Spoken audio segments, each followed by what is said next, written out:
So one of the extremely special things behind Code in Place is it's a perfect testing ground for new educational ideas of the future. So where else in the world can you find tens of thousands of students, all with incredibly diverse backgrounds, incredibly diverse contexts in which they're taking the class or even living, and see, okay, let's try this educational idea and see who it works for and who it doesn't. Teach Now is a tool that Ali and I built for Code in Place, and it's designed to help connect teachers with students in a really quick way in Code in Place. And the way that it works is like this. So whenever our volunteer teachers have a little bit of extra time and they want to get connected with a student, they can click a button that says, I want to teach right now.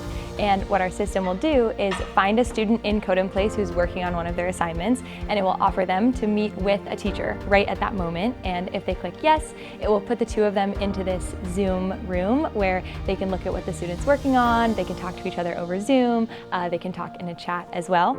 And it's a great space for students to meet different teachers in the community so that they feel that there's support for them, somebody can check in on them, and also an opportunity for them to ask any questions that they have.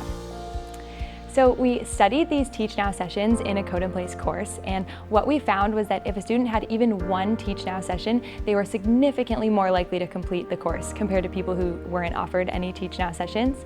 And so what the takeaway is that when you're learning computer science, especially in a massive online course that can feel really lonely, having somebody connect with you and offer you help kind of live is really, really helpful. So another experiment that I did was a randomized control trial on chatbots. So I actually implemented 10 different types of chatbots that all varied along these different dimensions. For example, a big question is, where should the chatbot live in your learning environment? So I put some students received a chatbot in their lessons interface where they watched videos and did exercises and learned about new concepts, and a different group of students received their chatbot in their IDE, which is where they actually write code and do their assignments. And what we found is that this different placement of the chatbot dramatically impacts how students use it. If you stick a chatbot in the place where students do their assignments, they ask way more questions about their assignments versus if you put it in their lessons, they ask a lot more conceptual questions. And I think the big takeaway from this is it's not just access to these tools that is helpful, it's really about how you frame it and how you instruct students to use it that will actually have like the meaningful impacts on their education. When you're first learning how to program, it's really important to learn the fundamentals of the functionality, which means how to write code that solves a certain problem.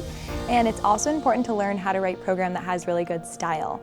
And one way to think about this is in a different discipline. So when you're learning how to write an essay, for example, you need to both convey your argument, but you also need to convey it in a way that's going to make it easy for the reader to understand.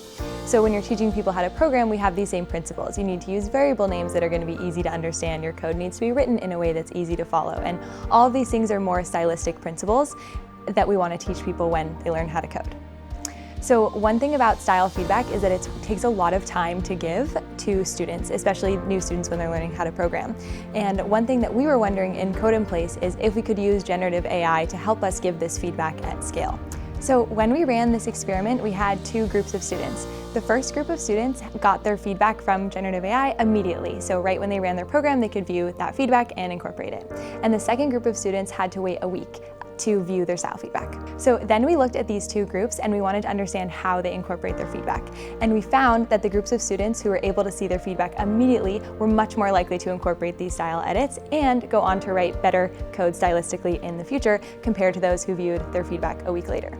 So our takeaway from this is that if we can give feedback to students in a really timely manner, they're going to be much more likely to use that feedback. And fortunately, we can use generative AI to create that feedback really quickly for students.